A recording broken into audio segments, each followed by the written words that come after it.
We're going to go live on Oh, we're live. We're live. There we go. Are we live? We are, in fact. All right. We're on the show. Hey, everybody. Welcome to Infinity and Beyond. I think you recognize most of the faces up on the screen, but I'll let them introduce themselves. We'll go in the order they're on my screen. We'll start with Stephen. I'm Stephen Landry, and this is Graham Moon, my partner. I'm the author of Stardivers, Pop Smoke, Vampire Sorcerer, Temple and the Temple of the Storm series, and Station Company Core with Jeffrey Falcon Loeb. And we just had a audiobook release last week. And we also have a new series launching next year called Total Protectors. That is a monster favorite series. And you're writing that together? Yes. Awesome. That's awesome. All right. And then next up would be KT. Hi, I'm Katie Hanna. I have written a 7-book complete series called Something Online. I've got 2 books in my Last Chance series that will eventually have its final third. I'm sure Matt can sympathize with that. And I have written the 3 books of System Apocalypse Australia. And I also have a science fiction series that's from 2015 that is just science fiction. That's called The Domino Project, and that's one of my favorite things I've ever written. And right now I'm writing Library System Reset, and you can see book 3's cover behind me that I'm still extremely excited about. And yeah, I have another series that's in the works, hopefully coming out next year. Yay! Yeah. And Sammy, you're next. My name is Shammy Stovall. Shammy like the car cloth. I'm the author of the Nexus games and the Frith Chronicles and Starmark Rising and Time Marked Warlock. I read a lot of books, mostly fantasy adventure because that's my jam. But I also super love sci-fi. Yeah, I'm in good company, right? I can tell everybody here. My people. So really honored to be here. Super excited to be the last panel of the Guild of Fakan. Only the last panel though, because we got a takeover and we got a party later. Don't let anybody forget that. Awesome. DJ. My name is Daniel Schinhofen. I like to be up front with everyone. I'm a dirty, filthy harem writer. It's right there on the screen. This way nobody's shocked if they read my books. I do want to thank Shammy for also joining us. Yeah. Always make sure that it's great stuff. I have to follow her Twitter account to get all the little cartoon arts of the stress and problems of being a writer. They hit very close to home. I appreciate those. Perfect. I forget to mention those. I forget that I draw them sometimes. They're really fun. They're amazing. Always lift my spirits considerably. Yeah, we don't forget. Trust us. It's a tagline to a horror movie. No, we need them. We'll be like, damn, I'm feeling down. I need a Shammy cartoon. Yeah. And the worst part is they tell the truth because they're from an author, so it's they punch below the belt sometimes, which makes them extra funny. I'm in this picture and I don't like that. Yeah, I relate to this every too single much. cartoon in every single panel. I'm like, damn, that's too real. Yeah. My next book coming out is Heavenly Chaos 2, Fighting Past Pain. It'll be out on the 30th of this month. You can pre-order it today if you want, and it'll be delivered, midnight, basically, tomorrow.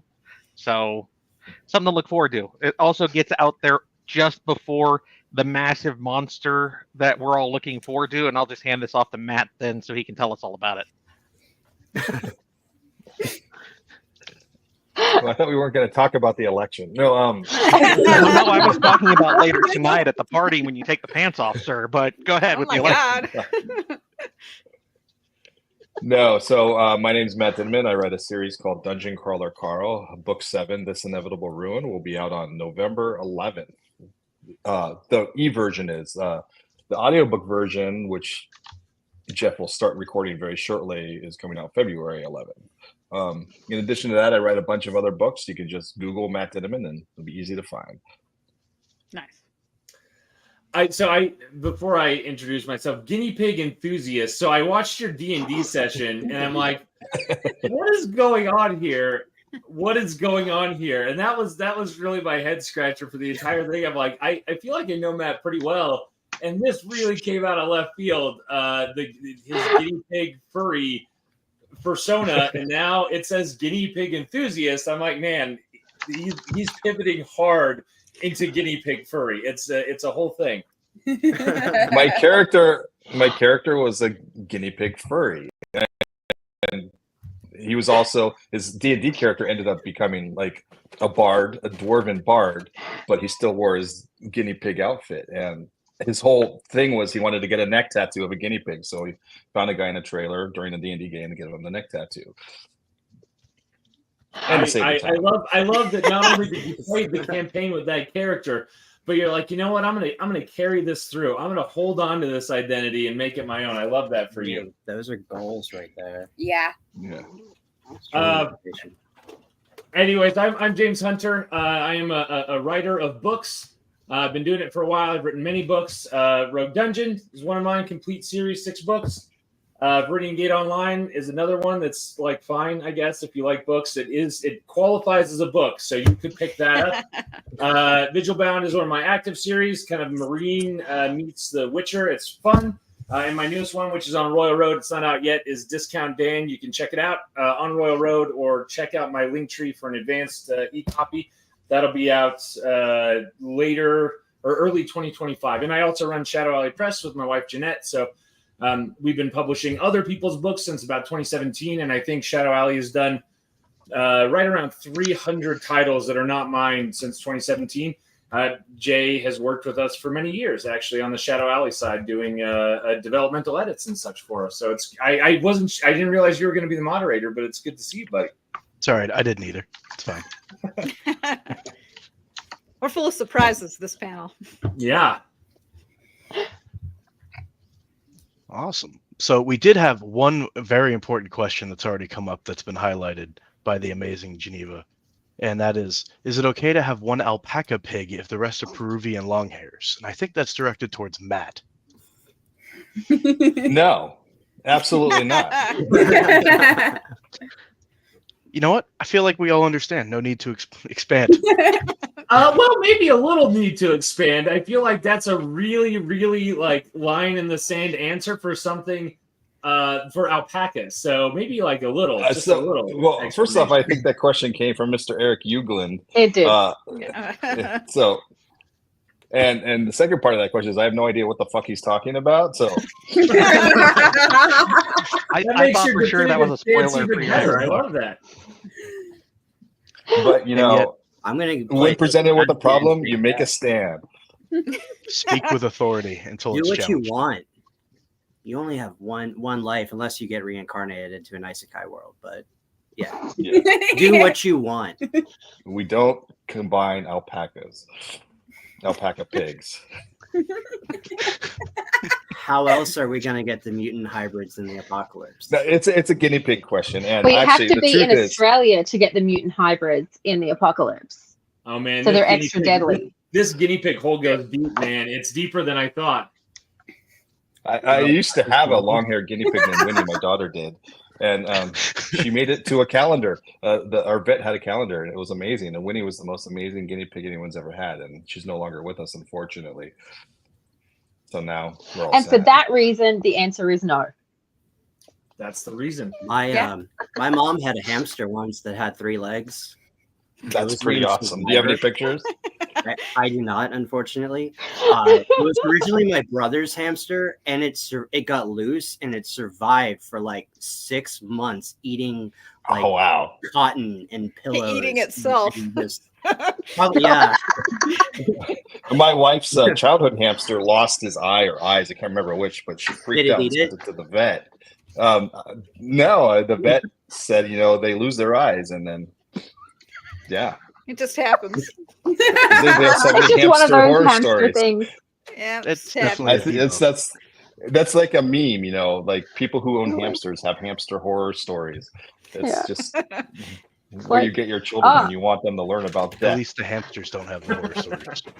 My hamster lost its eye. Oh yeah, that's the third one this week. The third eye? What? What kind of hamsters are in No, Australia? third hamster this week. Ryan Norton It's is not a commenting Simpsons in the chat. hamster, okay? Mutant hybrid hamsters. Part guinea pig. Can I have that on the Alpaca guinea pig. No, it was a very spiritual hamster. It lost its third eye, Stephen. I understand.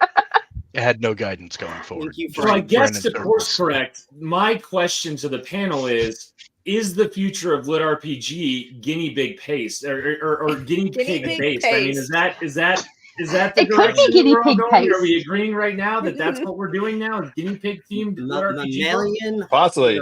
You're the one who brought it up, James. So I don't know. Yeah, I think you should start, James. I feel Yeah. I feel very terrible about what I have done by derailing this thing so terribly. I'm sorry to everyone involved. Guinea pig paste is how we're going to No. be writing them and writing them in the future, and gluing the books together. It's the book Guinea binding. pig That's gonna keep juice. the cost down. There is no juice. Calm down. I don't think guinea pig and juice should ever be used that close together in a sentence. So Hey, their belief system is not for you to mock. It's a delicacy in some countries. In Peru, as a matter of fact. Going back to Google. Icon 2025, year of the guinea pig. Wasn't this year the year of the litter pig, right? So we're always Yeah. just going to have a Next pig year, themed. Yeah. We're going to have pig themed things. Luckily, Dinneman made me sign that NDA where we can't talk about the new guinea pig book coming out. Hey, you promised you wouldn't spoil my next book, Jay. What the fuck, man? Oh, is that you I signed that NDA with? I mean, I'm gonna be honest, Daniel. I'm gonna be really, really disappointed if you don't have a guinea pig themed harem book in the near future. Oh, Well, God. I was going to, but I included the wrong type of guinea pigs according to Matt. He's told me no, so I got to scrap the whole project now. I like you're Brian's your pen question. name, right? Brian's question is very, very on point. I think the answer to your question, Brian, is a little magic ingredient I like to call delusion. We all just didn't give up, even though we should have probably a very long time ago. So I think it's just delusion and stick-to-itedness, I think. Just keep No, making shit He was up. specifically talking about guinea pigs, James, but yes. Honestly, yeah. Perseverance. Perseverance has been huge. I've been a part of the genre since 2016, and like just discovering it and watching it grow has been it's amazing. I feel Stephen I like went and got all serious on us. Sorry. Well, I always tell a story, and I think Jay was there for the first Dragon Con, which was I think 2016 when we had the very first, or maybe it was 2017. We had the first LitRPG booth, and it was a bunch of us. It was like me and Ramon and Jeffrey Falcon Loge and Travis Bagwell and Blaze. And I remember no one knew what fucking LitRPG was, so Ramon had literal trifold pamphlets with like what is lit. It was like it was like a cult leader. He was like, that people are coming by in these aisles, and he's like, "Hey, can I tell you about the good news of LitRPG? I have this trifold to explain it." And he's like, he's going through these Were those trifolds the of what umbrella ones? The ones LitRPG with the is. umbrella? What's Yeah, that? we did have a No, this picture of was- that on the this wall. was even pre-umbrella. Gamelit, Lit-RPG. This Oh, that was before those Gamelit. This things was existed. pre-umbrella, and he had his little fold out, and he was just going through, and he would like walk people through the steps, and he would give them reading literature about the genre to try to grow awareness. That's how small it started out. Do you also remember we absolutely used Chatfield's young pretty face as an advertisement to steal people He's into the still booth? got a He was our young booth pretty babe. face. He's like 30. Oh no, this was was a booth much younger babe. Chatfield. We would throw like him out at 24-year-old anyone who was Chatfield. walking by, get their attention with Chatfield, and then drag them in. And yes, it was absolutely used. And now you know how we And got using. so far. Yes. It's on, Yeah, on Chatfield. Chatfield was our original booth babe. Is really what Chatfield was. Our honeypot, our sweet Canadian maple syrup honeypot. he had a Right. 6-pack. I think he did. Not was. I've seen that man without a shirt a lot, and he's still got that banging body. He's doing good things, that Michael Chatfield. Nice. You know, he might be Canadian, but he does have America's ass. You're all welcome for that, by the way. I heard He that did they not made wanna the play that calendar, character. but it was too spicy. It was I still keep it on my wall, though. The photos of him in the America's ass shorts. Is that what I'm hearing?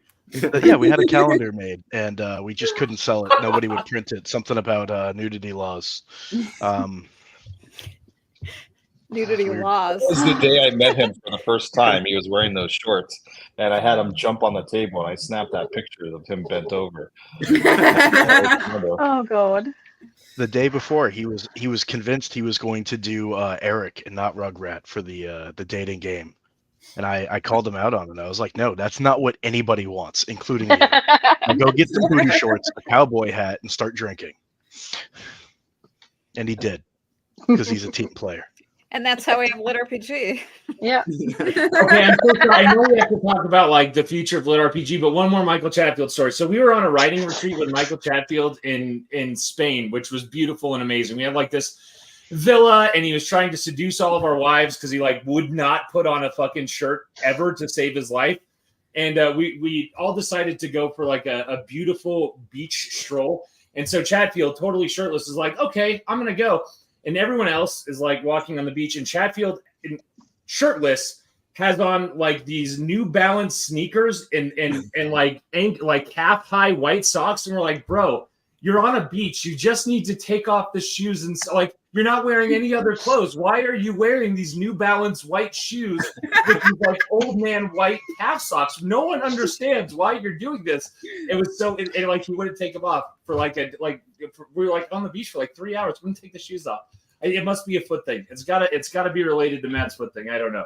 He probably just didn't didn't want wanna- pictures taken of his feet and sent to Matt. You're probably wrong. No, no. Yeah. Send Richie. Yeah. Richie loves the feet. He sells them on a website and like donates all the money to charity or something. OnlyFans? Is that what it's called? I'm so innocent. I wouldn't know. Solely fans. No, whoa. Solely fans. Now, see, this was him being polite and not seducing your wives all the way, right? Yeah, you're Swearing this probably up. right. You're Give probably everybody a right. just think it could have ended there, and I'm just glad it didn't.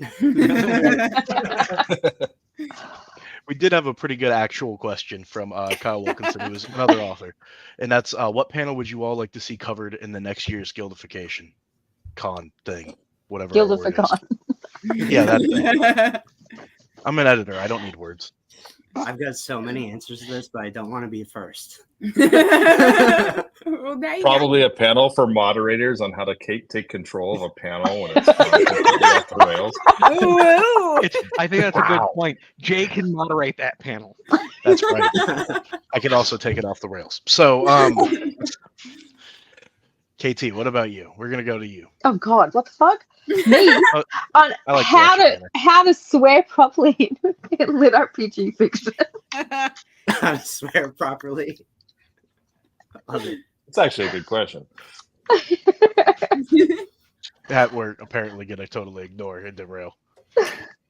Actually, I do think that kind of brings up a good point, because like lit RPG is kind of all over the place with the audience. Like, is a book for young adults, young gamers? Is it for older people? Where does the line get drawn for that kind of thing? Is that a question or is that the panel suggestion? Is that the panel It's a good suggestion? question. Oh, I have no idea. No, I think my we're- panel now suggestion we is just- about monsters. I just want to talk We're monsters. still talking about Katie's panel. And Hey, well, and if it was, it would be like a segue from it. Like, should we be swearing in? Because, for example, in library reset, I had talked to Shirt, and Shirt was like, "Look, if you want everybody to be able to listen to it and listen to it in cars with their families, you can't swear because they want." So, library system reset has one F word in 600,000 words. Guys, this is me. What the It's fuck a happened, great, right? It's a great F word.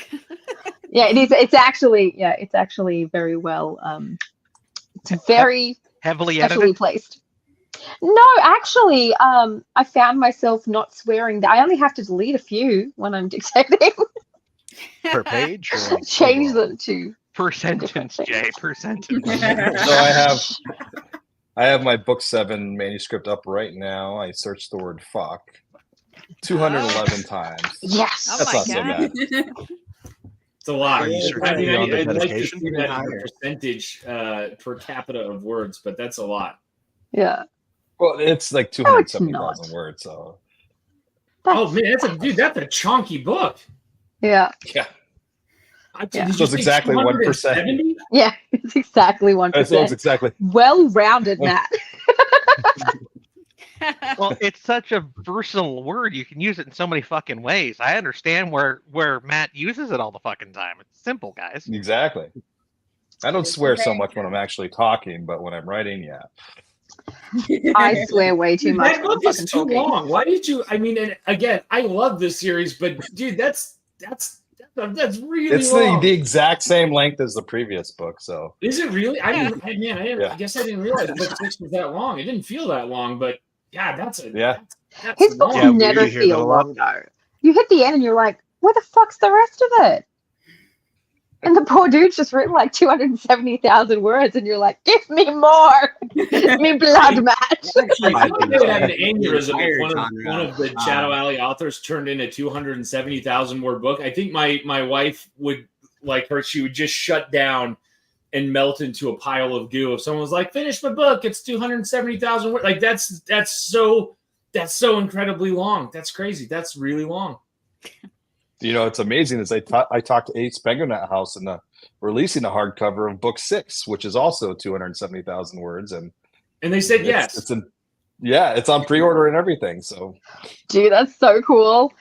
Okay, well, They had to charge more James, for it, stop though. it. You're making me feel bad because I hit 199,000 in book 3 of library, and now I feel guilty for it. No, well, this is okay. So this is a actual thing in terms of where's the future of LitRPG going? Is book, because this is one of the things that I have seen change dramatically since the inception of LitRPG. Is this trend toward really long books? Like if you go back and you look, I mean, LitRPG used to conform to like the 100 to 120,000 word mark, which is like pretty standard for like high fantasy, like.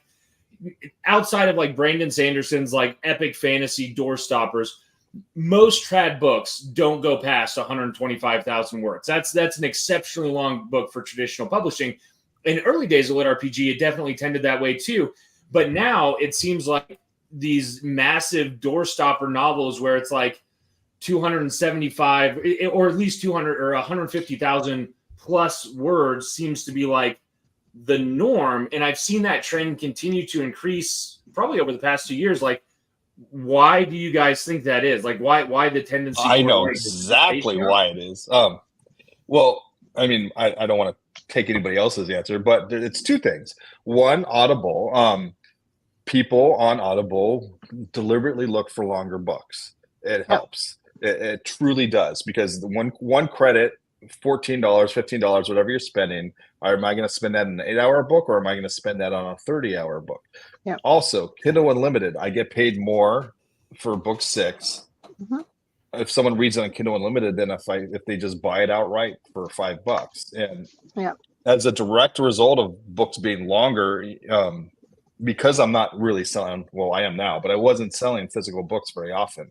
And a lot of these web serials that get chopped up and thrown into books, they like to put them in big chunks because of those exact reasons. And it ends up being, from a business side, I mean, I personally, I do it because I promised people that I would never chop up a floor. I'm still not going to do that. And this is all the 9th floor in Dungeon Crawler Carl. I don't like writing books that long. Honestly, I kind of wish that I had done it shorter, but I can't. It's just the way that this worked out. Sometimes the story is what it takes what it takes.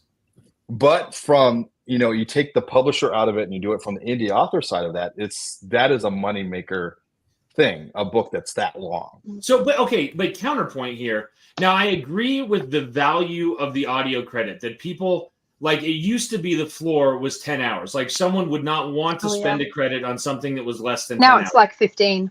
I still think the floor from our side of things is around 12. So we're seeing it's like, yeah, people want a 20-hour book, but they'll still spend a credit on a 12-hour book.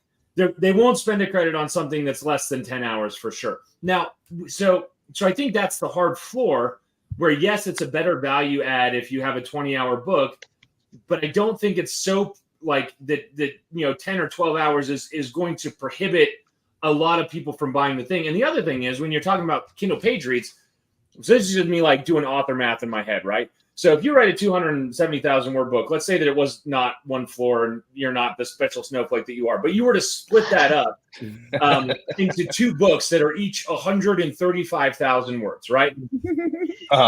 If someone reads that, if they read that as book 6 or book 7 and book 8, you're still technically getting paid the same amount on page count reads because they're still reading the same amount of words. So it's not really taking away any. But you're not. But you're not, because you don't have a gap in between those books. So Matt is releasing one book, and then somebody is going, okay, so this is that book, and they'll read it. They're not going to drop off in between 7 and 8 because he's only released one book. And that's possible, right? That you're going to have reader attrition between the books, but then also the idea that like, well, but you're going to recoup some of that because so sort of our pricing model, or like what we earn monthly revenue, probably 50% of that fully is audiobooks. But then of the other 50%, it's pretty evenly split between KU page reads and then like actual ebook sales. So my thought is, okay, so if 25% of the reader base is paying full price for a book, like an ebook, and you're getting paid on what is a good length, not, I mean, 135,000 word is like a long, that by itself is a long novel by any industry standards. So I don't know. I just think about that, and I definitely see the trend toward longer. But I also think like, but then it slows down your ability to release, and so you're not going to have as many releases in the year. So like, does it make sense, especially for newer authors? Like for Matt, sure, it makes total sense. Like everyone is waiting around for DCC, so it doesn't matter if he only has 1 or 2 releases a year. But for a new author who maybe who has a more limited amount of time, where getting 4 releases out in a year is really going to be like momentum building for them, does it make sense to write those slightly shorter books? So that's my thing, I guess. Can I actually real go fast? I agree with James, everything he said. It's true. I am sorry, Shammy. I am different, and the fact is, I can wait a year between releases, and my Thank you. Well, so I was actually going to go back to the previous question, which was, what panel should we have in Gildificon? Oh, yeah. And we got to Katie, and now I wanted to say one of the panels, or maybe several panels, I think would be about the publishing industry. Like if you want to be an author, how you get into being an author, what are the upfront costs if you're going to self-publish? What's the benefit of going with some of these smaller publishers? Why the bigger publishers don't usually take a chance on LitRPG. And then people like James could be on there who can discuss all of his theory crafting about whether or not you have a 135K book or whether or not you have a 270K book.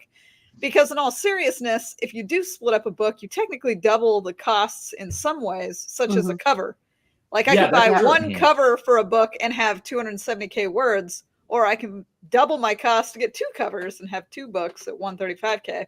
Yeah. And these are all interesting things for a panel about, like, how do you become an author? What's your release schedule? What is the upfront costs of doing it if you're going to invest in yourself and take a chance on yourself? What is the general cost of an editor, or maybe even a developmental editor? And if you only have $500 to spend, what should you spend on first? Yeah. You know what I'm saying? Like, I could see tons of people showing up to a panel like that with a notebook or, their Word app open or something like that. And it would be super interesting. Shammy, you are so smart. That is a fantastic idea. Geneva, the business of writing for the next con, where we break it down number style, but for authors. That's gonna need like 3 panels. Maybe more than one. Well, the readers like numbers and the authors like numbers, so we can talk a lot about numbers. You know what I'm saying? And we can get a lot of business on the table. The numbers go up. Oh, so that was my answer to the previous question. I love and our your current answer, discussion. No, that's so smart. What a good idea. Your panel. Yeah. So would you say it's just number creep? We want to see the numbers go up. When I Exactly what it came is. into the genre, one of the reasons I love the longer books and everything is because coming as a gamer, I always loved the single player games, and I always loved exploring that world. For me, it's not about the business side; it's about the passion side. It's about escaping from reality, escaping from my trauma, getting to know those characters. For me, that's the special part about the longer books in lit RPG. It's like playing a game, but you're reading it. Exactly. I mean, And that's and really you what see it drew successfully. me in. Absolutely. You can Yep. see it like depending on who you're looking at and who you're following for book pieces. The rapid release has been very successful for certain people. Like you can look at Dakota and Mountaindale, where the way they try to stack things up and release them in waves, versus someone like Matt or Luke, who from way back when has always written books that were big enough to be a weapon on their own. And there's always been a pro and con to it depending on what the person approaches. I think picking a style and sticking to it is useful, as long as you're setting that expectation to the reader and delivering it. 100%.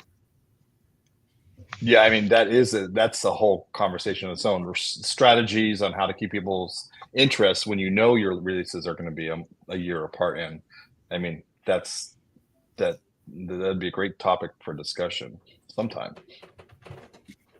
I also think Kyle, we can get that a lit covered. FPS panel would be cool. We know all the reps, so we could definitely get an ACX rep on here if we wanted to do that, or just in general. So Geneva, you remind me of that, and we can. I'll get Patrick from ACX to come over here, and he loves lit RPG, so he'd be happy. Patrick's to do that. awesome. Yeah. So for the future of lit RPG, what are our thoughts? It's whatever South Korea is doing right now in 2 years. Like basically, I think we are 2 years downstream from everything that South Korea is doing with the all the manual stuff. That's it. I mean, that's like if you really want to like look at the predictive curve of like, gee, where is lit RPG going to be going? Just go read the stuff that to a lesser degree Japan and to a greater degree South Korea is putting out. And I have looked, and that's kind of like one of our jobs as a publisher is like, okay, where do we think the market is going to shift?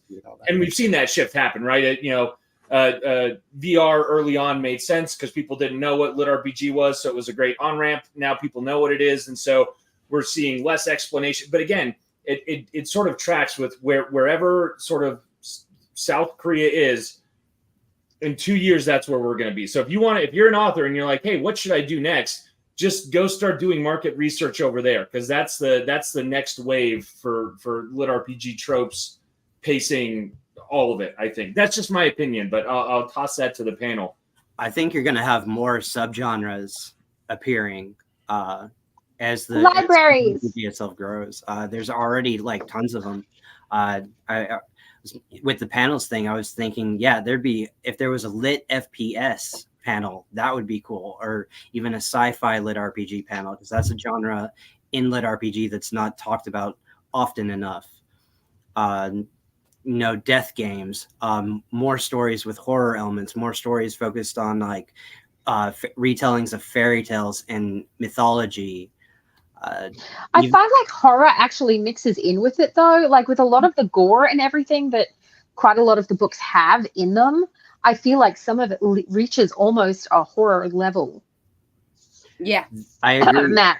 I mean, like actual like slashers, stuff like that. I think we're gonna see more kind of down to earth stories coming in as well. I'd really love urban fantasy. We should have urban fantasy lit RPG. I have an urban fantasy lit RPG. So does Shammy. I think I have two comments. I actually have a question and a comment. My first comment is we are going to be seeing, and I know this for a fact, we are going to be seeing a lot of larger named authors outside of the genre who've already established themselves in the trad space, attempting to write lit RPGs because books like He Who Fights with Monsters and Cradle have become so successful. And then as And as a result of that, I don't know what's going to happen, because I also know for a fact that a lot of the trad publishers have been mislabeling some of these books as LitRPG when they're obviously not. So I'm curious to see how that all plays out in the next That'll 2 be years. interesting because yeah. our LitRPG readers aren't very forgiving when No. you're No, they're not not. actually. No, I not had at this all. exact piece. Yeah. We've We had all know very this. big authors come in They are fail not nice. badly. I have strong thoughts about this. My prediction. My prediction is that the trad publishing, they're doing their deal with Matt, and it's going obviously well since they renewed your books and they wanted 3 more hardbacks, right? So obviously it's doing well enough that they're like, yeah, this shit bangs, and they did it quickly, which means that those books, like early result poll number or like sales figures, indicated that we should keep going with this. So all green flags on DCC, which means that they say, wow, there's money to be made here. We want a part of that money. The problem is that these big trad authors that are going to try to do this, like the barrier for entry for LitRPG is high. And the things that work in a lot of traditional publishing do not work in the LitRPG space at all. And I'm not just talking about, can you craft a system that actually makes sense and integrates well with the book? Because even some of the tropes that LitRPG readers embrace are tropes that don't do well in traditional spaces. So, for example, lots of overpowered characters. Like, there are so many bestsellers in our space that violate almost all of the conventional good rules of writing. And a lot of these authors who are going to try to write books the way that you would normally write books, I think they're really going to struggle. And so I think traditional publishers will spend money on them. And they'll say, oh, this doesn't work. This is only a thing that sells on the indie side and not a thing that sells on the trad side. And I also think that that's going to, that effect is going to be amplified by the fact that the people that are already writing and successful in these spaces are going to be disinclined to want to take those deals because the process is slow and laborious, right? I'm not going to want to sit on a book. I'm not going to want to query it for 6 months to find an agent and then wait for my agent to query it for 6 months to find a publisher, for them to wait 18 months to finally publish it. A lot of the folks that are doing well in these spaces. LitRPG moves too fast for that. I think that's where we're heading, though, to start with. Like as the next generation comes in, like you have TikTok and Reels and all that like instant gratification. And I think LitRPG is able to actually offer that to our readership because we are so passionate about these worlds that we're creating. Yeah. And, another thing is, I mean, when you look at this panel, we obviously all know each other. It's such it's growing community, but it's still so tightly knit. And it's amazing. I did have a question for Shinhofen, though, because I'm actually genuinely curious about this. The harem genre, which you've been in since pretty early when it started kicking off, I'm curious how it's doing. Just not you necessarily specifically, but like how the actual harem industry is doing within the LitRPG space. Well, my problem with answering that question is harem like LitRPG is such a broad umbrella of what you can find. Right, it is. So you find great books like specifically Daniel all of yours. Style Christ. Books. Goddamn words are hard. So anyway, there are 2 different polar opposites in harem. There's basically what I write, which is romance for men.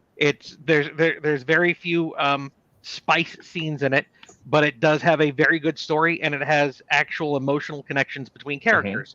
And then you have fat fodder, where it's there for just basically getting your reader off with a thin veil of a story that is just barely enough to get somebody through if they don't care enough and just want the next scene. Just shy of erotica, right? Like, no, it's erotica. It's not even thin veil. It's fat fodder. You're there for one thing and one thing only, and you should know it by chapter 3. And if you don't know by chapter 3, then it's probably not fat fodder. But it's such a broad spectrum. That's what I'm going to name harem, my next guinea pig. Fat fodder, go for it. That raises a lot of other questions, but we won't ask those. MC name right there. But it's such a broad thing that when people talk about harem, they can be talking about anything in that spectrum. So my preferred style is you get one moment on scene with any given full relationship, wife, girlfriend, or however they describe their relationship in the series, instead of the 36 you might find in the 3-span book in something else. But the people who write fat fodder, if they are established enough and they write to a formula, so the reader knows, hey, I'm going to get normally around chapter 6, I'm going to get a scene, and then chapter 12, 22, and 58, I'm going to have scenes all through this, they will still have a reader base. They'll be kind of erotica based, but they will still produce well enough if the story is enough to keep that moving through the scene. And then you have me, which is you're there for the story, and hey, this is humans being humans, people interconnecting, have personal moments with each other like life, and it just weaves into the story. It's not shoehorned in. It's not, oh, by the way, I need this in this chapter to fit in. So it gets really hard. If you can write either of those extremes, you'll be fine. If you fall somewhere in the middle, you have a tendency to get lost in the backwash of those two extremes, I find. Very much like politics. So real quick, because we have published, not under Shadow Alley, but we have a spicy imprint called Black Forge where we publish our harem titles because we have a select number of authors that do harem stuff. And so there's sort of like 3 outliers right now currently in the market. Daniel Shinhofen is the leader of the pack. He's a black swan onto himself. No one can replicate Daniel Shinhofen. Don't try. Bruce Centaur, I think, is also exceptionally successful. And then William D. Aran. These are kind of like the 3 who write harem and have a long tail. Most harem authors, though, and this is one of the for any authors out there that are like, oh, I'm interested in getting into this. They'll see the initial sales spike. So harem, other than those 3 sort of authors, and maybe there's a couple more, but those are the 3 that come to mind. Harem books tend to spike really high, so they sell a lot in the first month, and then they basically have no tail. Because I think that the harem reader pool is really small and it's really hard to expand. It's not like LitRPG where there's broad broad appeal to audiences that maybe have not heard of LitRPG. Like harem is one of those things where it's like either it's kind of your thing or it's kind of not your thing. And so a lot of the harem audience, when a new harem book comes out, they'll buy it. All of them will buy it. And then you burn through basically all of the reader pool that exists for those books. And so the cliff is really, really sharp as compared to a lot of LitRPG titles. So for the authors that are not Daniel Shinhofen or Bruce Centaur or William D. Arand, usually it means you have to write a lot faster and you have to produce a lot more content to keep those sales spikes high. The fat fodder authors that I'm talking about are very much a book a month, if not faster. So yes. Yeah. And the reason why I asked this question is, sorry, go ahead. Whoever. I was just going to try and just interject here just for a second to answer the actual question about the future of LitRPG, because I had a conversation with somebody else just a couple of weeks ago and my husband where they're a little afraid that romance writers will attempt to get into a LitRPG because literally every other genre is also taken over by romance.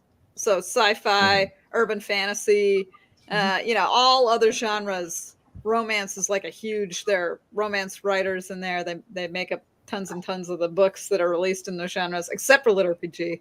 And so a lot of people are like, oh, the romance writers, they're gonna eventually write in LitRPG. And my opinion and John's opinion is that that'll never happen. And so I'm very curious if I'll be correct in 2 years. And that's all. I just wanted it to be documented. I hope it does happen, though. Like, I would love to see LitRPG just become an umbrella genre like sci-fi, like fantasy, like thriller, where it has all the other subgenres. Here's a dark romantasy LitRPG book. Like, I would love to be able to. And it would still be LitRPG. And if a LitRPG reader is going to pick it up, then it's going to have the habitual LitRPG-ness to it. And I know I have a lot of friends who write romance in all its different forms, and none of them are gamers to the extent that LitRPG authors are. They don't play D&D. They don't play the games. Their understanding of the system would have to be an intrinsic thing. So they would have to go and games out there. There are, have the potential to be right. Just for the record, I'm saying it's not going to happen. And Yeah, in 10 years, I we agree can with all watch Shani. I this don't see again. it happening just for the I would love for it to happen, but I don't see it Yeah. happening just for the simple fact of like my whole thing when I first started writing was romance. That was my whole thing. And I have found it really difficult to write those kind of aspects into LitRPG and keep LitRPG the main focus. Yeah, I would expect to see romance writers try it, and I expect 99% of them to crash and burn into fiery wreckage. But except for those who are actually gamers. I expect 1% of that pool to actually understand enough to go, okay, I actually can weave this in and make it work. But I would expect a large chunk of romance authors to at least try it, because every other genre writers that I know are looking over at what is happening in LitRPG and going, oh, well, if they can do this, I could easily do what they're doing. Yeah. And It's so most easy, of them crash and burn in a fiery wreck, and it's just like, meh. Yeah. Someone else had a comment. Matt? I want to, before we move forward, though, I want to touch base on two pieces that have been connected through multiple questions, because I actually think go ahead. these have led to one series of questions, and that's for the future of LitRPG. Do you see it becoming more formulaic or more of an umbrella? Umbrella. Yeah. Umbrella. It's definitely umbrella, definitely. Yeah. And so a lot of the other very successful genres tend to be more formulaic, which is one of the major reasons that I think LitRPG has a defining feature of anyone who's tried to come into LitRPG without being a fan of it or taking the time to intrinsically know it has already failed. And you've seen that with some ridiculously huge names that published a book. And I'm not going to throw it LitRPG. They published it, they called it LitRPG, and then they actually removed the book from Amazon a couple of weeks later because it was impacting the rest of their business. Yeah. Because people were so angry. And this has not happened once or twice. This has happened at least 5 or 6 times that I am aware of alone. And I don't have money in the game, so I'm not paying as close of attention as certain people in certain industries are. Yeah. But if they do know gaming, I feel like if they know gaming and if they like, because I'm sure there are romance writers and other genre writers who love to game, who do D&D, and they're the percentage that are going to be able to come over and make that transition. Yeah. We have when this space first opened up, it was not very female friendly. No, it but wasn't. the gaming community, it wasn't female friendly. But the actual percentage of gamers that are female is pretty high. And I've been fortunate enough to see some of my own personal stats compared to demographic stats compared to like LitRPG as a whole. And I see that more, and I've been fortunate that the percentage of female readers of Dungeon Crawler Carl is almost 50%, which is that's really high. In this genre, that's compared to like the 85 to 90%. 85%, 90% is male audience. Yeah. So I anticipate as we grow, we're going to have more and more and more female readers, and as a result of that, we're going to have more and more and more female authors, and as a result of that, we're going to have more romance things. So I think we are going to have. Oh yeah. So yeah, there's so many here's more of us now. Here's my kickback on romance and why I agree with Shammy and why I think that romance is not going to work. Again, I could be eating my words because romance dominates so many book markets. But here's my thought on it: is that not that that LitRPG will attract more female readers. I think more female readers will come into the LitRPG space. The reason why I don't think it's going to work the way that it does in other genres is because in romance, so if you think about it, A plot, B plot, right? So A plot is your main genre, right? And in LitRPG, even though LitRPG is a writing term that could be applied to sci-fi or fantasy or whatever, but LitRPG is still the main sort of Trump bucket umbrella under which everything falls. And in romance, it's exactly the opposite. In every romance book that I've ever seen that does well in the marketplace, even if it's an action adventure book, it's a romance book first and an action adventure book second. It's a romance book first and a science fiction book second. It's a romance book first and it's, dark thriller second. Romance is always the main umbrella genre. Those are the tropes that they have to hit. anything else is secondary and becomes window dressing. And with LitRPG, I think it has to be the opposite. I think the only books that work well in the LitRPG format are books where the LitRPG element is the superstructure around which everything else is built. And I don't know that caters well to romance, where it tends to be more formulaic, and you sort of have to hit these beats to satisfy that readership. Just my thought. We'll see what happens. I mean, no, I agree with that. Maybe there'll be a whole new genre, like the romantasy. Romantic-PG. I don't know. Like that Robert was talking about, like Roman Piggy. Roman Piggy. Oh no, that's not a good name for Roman Piggy. That's bad.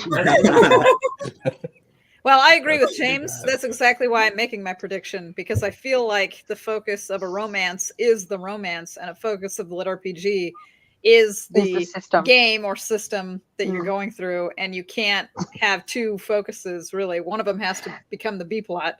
You know what I'm saying? So yeah, that's all. And I just wanted, to be on the record for what my prediction was. No, I'm with you 100% on that. I like that prediction. Yep, I'm there. Let's throw one more question in from the audience, and I'm going to simplify the question a little bit because I want it to be a quick one, because we're going to run out of time. So, not just for Guild of Con, but what about for the LitRPG Con that's coming in the future? What is at least one panel you would like to see there that would be unique and fun? And let's start with Shammy this time, and so that way, when certain people yell, they won't get drowned out. And what's a unique panel I would like to see is the real question. Unique and fun. What is something that you as a person would enjoy either seeing or participating in? I guess I'd like to see panels that were kind of like those battle videos on YouTube where it's like, what if Carl fought, that would be Jason awesome. Asano or something like that. Like who would come out? Jason would kick his ass. Oh, not even close. No, so panels like that where it was basically death matches with cool characters in the genre, I think would be a lot of fun. It would be fun to have maybe like one or two panelists on one side who had to defend like why Carl would win, and then there was one or two panelists on the other side that would have to defend why Jason would win, and then we just had a fun discussion. I like that. I've watched those death battles, and sometimes they're like an hour long, but I'm fascinated the whole time. You know what I'm saying? Like, oh, this is interesting. Great idea. We do those at horror conventions a lot. Freddy versus Jason sort of stuff, and it's so fun. Have y'all ever played the card game? It's called Super Fight, where you basically get like a random, so you draw cards. It's a list of powers and a superhero. So it's like, okay, you get Superman, but all of his limbs are hot dogs, and then he's fighting Godzilla, but he's the size of your dog. Okay, who's going to win that fight? And man, Super Fight's like the best party game that exists on the planet. Well, so yeah, I think that would be a unique and fun panel. I'd be down to see it and participate. I would too. That'd be awesome. All right, let's go to DJ. What's one you think? So panel for the Denver Con. I really like Shammy's. That would be a lot of fun. So I totally hope we see that during the convention. For me though, geez, I don't know. I hadn't thought. There's a reason why I'm not consulted on like where do you want to go? What do you want to see? What are you interested in? Honestly, just I'll kick it back to the other one. A simple panel to help aspiring authors understand some of the things they should be taking into account as they have, if they've finished writing their manuscript. The first thing you have to do is finish writing the damn book, folks. After you've done that, the steps that you should be focusing on next, especially if you had limited income, editors, art, all those steps, because those are things that a lot of people, because a lot of our fans are also people who look at things and go, hey, I would like to write in this. I know at least 3 other people who have published and are still publishing in the genre who've been like, hey, because I read X of yours, I started my own story. And I think that would help them, because if they come to me, I look at them and go, I don't know. I am so far out of traditional ideas out of the traditional norm of how writing should happen, then I am a terrible person to give advice from. So I would actually point them at Shammy and be like, ask her. Yeah, anybody can ask me at any time, really. I mean, if you're watching this video and you see me on social media, you can always shoot me questions. I'm more than happy to answer them.